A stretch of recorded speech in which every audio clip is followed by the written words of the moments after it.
논설이나 이런 칼럼을 보게 되면 이런 경우가 굉장히 많습니다. 그래서 그 뒤에 보시면 어린애 말도 귀담아라 뭐 이렇게 쭉쭉 뭐 이런 다른 식의 어떤 속담도 있고 미래, 현재 관련된 속담도 있다라는 걸 좀 말씀을 드리는데요. 그 나중에 이제 좀 참조를 하셨으면 좋겠다라는 생각이 들고요. 그래서 제가 이제 관심을 가진 것은 바로 이 앞에서 말씀드린 이 종자에 관련된 이야기입니다. 결과적으로는 문화의 개념을 이제부터 파고 들어가도록 하겠습니다. 그래서 문화의 어원을 봤을 때는 결국에는 이 두 가지 점을 생각을 해야 되는데요. 컬처라는 이제 서양에서 건너온 개념이 있고요. 우리가 흔히 사용하는 문화라는 개념이 있지 않습니까? 그러면 컬처를 일본학자들이 문화로 번역을 한 거거든요. 그래서 19세기에 이제 번역한 거로 저는 알고 있는데요. 그래서 위서를 판단할 때 문화라고 흔히 알고 있는 우리 그 한자가 나오면 그게 위서라고 대체적으로 이야기하거든요. 왜냐하면 조선 예를 들면 중기다 그러면 문화라는 단어가 없었거든요.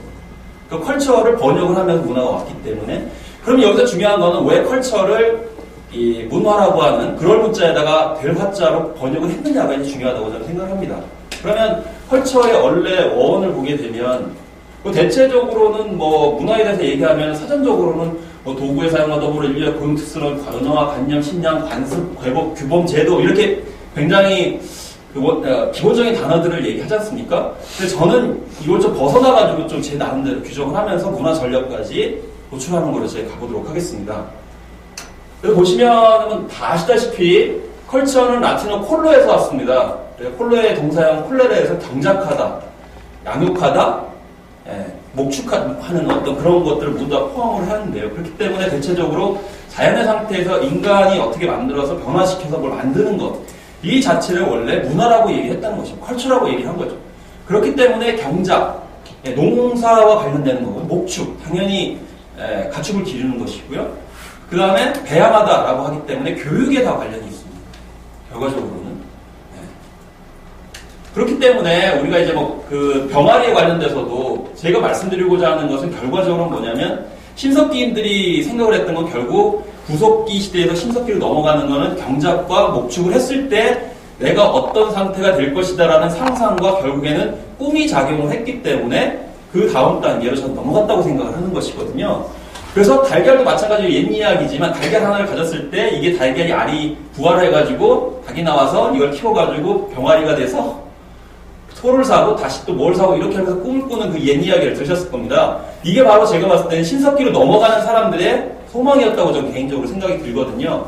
에디슨 같은 경우에도 과연 달걀이 저는 무슨 꿈을 꿨다고 저는 생각을 하거든요. 에디슨이 그걸 품어가지고 뭔가를 바랬기 때문에 품었지 그냥 어떤 과학적인 원리를 탐구하기 위해서 했을 거라고 저는 생각이 들지 않아요. 자기가 품어가지고 달걀이 나왔을 때 얼마나 굉장히 기뻤을까. 그걸 이제 꿈꿨을 거라고 저는 생각을 하거든요. 그래서 여기서도 보시면 에디슨 계란이 나온 이유는 누구를 위해서냐면 자녀의 건강을 위해서. 그러니까 자녀가 좀 행복하고 잘 살기 위해서 뭔가를 소망했기 때문에 사실은 에디슨 계란이 이렇게까지 마케팅을 할 수 있지 않았겠는가. 이게 인류 문명을 만들어온 전 동력이라고 생각이 드는 것인데 중요한 건 여기서 이제 생각을 해야 될 것이 황금알을 낳는 거위나 닭이나 이제 그런 얘기가 있는데 결과적으로 황금알이 하나씩 나왔었잖아요. 근데 결국에는 그걸 뜯어가지고 뭔가 더 성과물을 내려고 하다 보니까 결국 다 망쳐버린 상황이 이제 벌어졌기 때문에 문화를 바라보는 관점도 이런 식으로 우리가 생각을 해야 되는데 지금 현재의 우리 사회나 전 세계적인 어떤 그런 흐름들은 뭔가 당장에 뽑아내려고 하는 듯한 그런 느낌이 들고 미래 세대를 위한 정책들도 저는 마찬가지라고 생각이 들고 그래서 어떤 단계적인 숙성이 필요한 문화적이 좀 필요하지 않나 개인적으로 저는 생각이 듭니다. 그래서 알묘조장이라고 하는 우리 고사 성어도 충분히 얘기를 할 수 있었지 않습니까? 그래서 이 성과물을 앞당기려 하다 보면 결과적으로는 오히려 죽게 만드는 상황들이 벌어지기 때문에 우리가 미래 세대를 바라보는 관점도 이런 순차적인 수순들을 좀 생각해야 되지 않을까. 그래서 이런 맥락에서 어떤 그 농사, 농업, 경영. 그래서 결과적으로 문화라는 거는 이런 농사의 마인드, 컬처라는 건 결국 농사의 마인드라고 저는 생각이 들거든요. 예를 들면 밭을 고르고 두둑을 엎어서 거기다가 씨를 심고 물을 주고 물론 이제 거름도 줘야 되고요. 그런 단계들이 필요한데 그런 단계들이 없이 바로 뭔가를 성과를 얻으려고 하는 그런 측면이 저는 있다고 생각이 들고 그런 밭을 만들고 씨앗을 뿌리는 이유는 뭔가 그 밭을 만들어가지고 소망하는 꿈을 이루기 위한 것들이 있었기 때문이라고 저는 생각이 드는데 중요한 거는 왜 문화로 번역을 했다는 것입니다. 이게 좀 약간 차이가 있는데요. 저는 개인적으로 이제 어떤 생각이 드냐면 문물이라는 단어를 좀 뜯어보면 그럴 문자가 이제 사물 물자가 있지 않습니까? 그러면 항상 문이 먼저 나와요. 이건 이제 이기합화 관련해서 좀 말씀드리지 그건 너무 이제 쓸데없는 것 같고 그래서 문이 앞에 나오는데 문이 앞에 나오는 이유는 뭐냐면 물을 컨트롤하기 위해서 나오는 거예요. 물문이라고 쓰신 거 보신 적 없으시잖아요. 그죠? 네. 그래서 저는 개인적으로 어떻게 규정을 하냐면 문화의 상대어는 자연이냐 아니다 저는 물화라고 생각을 합니다. 예를 들면 이런 겁니다. 공장 노동자들이 하루 종일 열심히 일합니다. 그건 무슨 얘기냐면 공장 기계가 되는 거거든요. 부속품이 되는 거거든요. 모던타임즈에서 보듯이 이 컨베이어 벨트에서 뽑는 완전 기계화 되는 거잖아요. 그랬을 때 사람들 어떻게 했냐면 야 문화생활 좀 하자 이렇게 하면 문화생활하는 건 뭐냐면 자기 스스로 뭔가 살아있음을 느끼게 만드는 활동들 뭔가 꿈을 가지고 있는 존재임을 드러내기 위해서 뭔가 활동을 하는 걸 사실 문화생활이라고 하죠. 그죠? 근데 만약에 이런 컨베이어 벨트에 있다 그러면 기계화되기 때문에 그걸 이제 막스는 뭐 물하다 이렇게까지 얘기하지 않습니까? 그래서 살아있는 거 그냥 사물이 아닌 거 예를 들면 사물이 아니고 동물이 아닌 거 이걸 꿈꾸는 게 사실 사람이거든요. 그런 맥락에서 우리가 문화를 이해를 해야 된다는 거죠.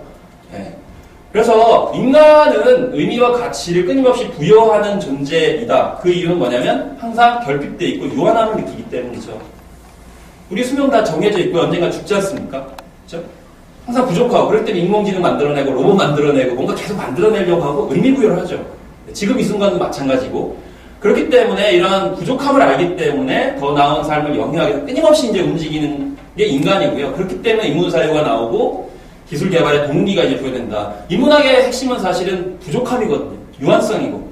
뭐 스티브 잡스 인용 많이 하지만 스피너서 항상 얘기하지 않습니까? 인간은 유한하기 때문에 시간을 푸대 있으면 안 된다. 자기 일을 해라. 이렇게 하면서 뭔가 동기부여를 하겠습니다. 물론 이제 방향은 좀 약간 다른 측면으로 갔습니다만은 뭐 이런 식으로 결핍이 있었기 때문에 이런 배구공에다가 손을 찍어가지고 윌이라고 하는 친구를 만들어내면서 견디어 나가는 그런 상황이 벌어지는데 나중에 탈출할 때 윌이 물결에 따라 흘러가니까 대성통곡을 하는 장면이 이제 캐스트웨이에서 나오는데요. 인간은 이런 어떤 유한함 속에서 뭔가를 끊임없이 가치와 의미를 찾아가는 존재가 아닌가. 그것을 문화라는 것을 우리가 요약할 수 있지 않을까 이렇게 생각이 듭니다. 그래서 공자와 노자의 사실 논쟁은 제 개인적으로는 공자를 노장처럼 해서 공격하는 이유는 뭐냐면 너희들 너무 문화화하지 말라는 거. 문화화하지 말라는 건 뭐냐면 사물의 논리를 보지 않고 인간의 논리를 자꾸 보는 거. 인간의 논리. 예를 들면 예를 들면 이런 겁니다. 착하게 산다 그래가지고 병 안 걸리는 거 아니잖아요. 뭐 바이러스를 퇴치해야지. 뭐 이런 논리죠. 무의자연이라는 결과적으로는 자연의 메커니즘을 보라는 거거든요. 근데 공자는 자연의 메커니즘보다는 인간 관계성 속에서의 어떤 그런 그러니까 인문학의 어떤 정신에 맞는 것이죠. 이게 치고받고 싸우는 것도 사실 그런 맥락에서 볼 수 있는 것이거든요. 그래서 결과적으로 말씀드리면 인간은 꿈꾸는 존재이고 그것이 사실은 문화의 시작이다. 나는 사물과 어떤 동물에 머무는 새로운 걸 소망하지 않고 변화가 없는 것이 아니고 끊임없이 변화를 추구하고 뭔가 바람직한 방향으로 가고자 하는 것.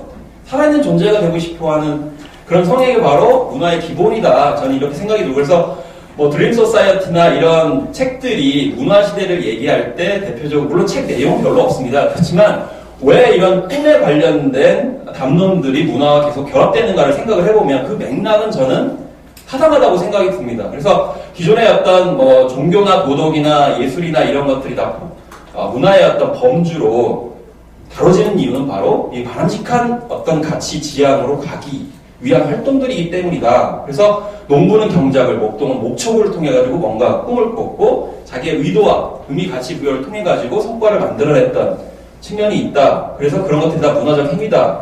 저는 그렇게 일단 하겠습니다. 그래서 문이라는 거는 사람이 말하고자 하는 바, 원하는 바를 담은 그걸 문이겠죠. 뭔가 자기가 소망하는 것이 있기 때문에 저는 언어 커뮤니케이션이 터져나왔다고 생각이 듭니다. 예를 들면 어린아이들이 되게 이게 굉장히 답답하지 않습니까? 그러다가 뭔가 자기가 소망하는 게 있어가지고 계속 그 소망으로 표현하기 위해서 사실 언어를 배우기 시작하거든요. 그러다가 이제 터지기 시작을 하게 되는데요. 그래서 이 뭔가 자기가 소망하는 거, 원하는 것들을 전달하기 위해서 그런 분이 나오기 때문에 저는 이 문화라는 단어로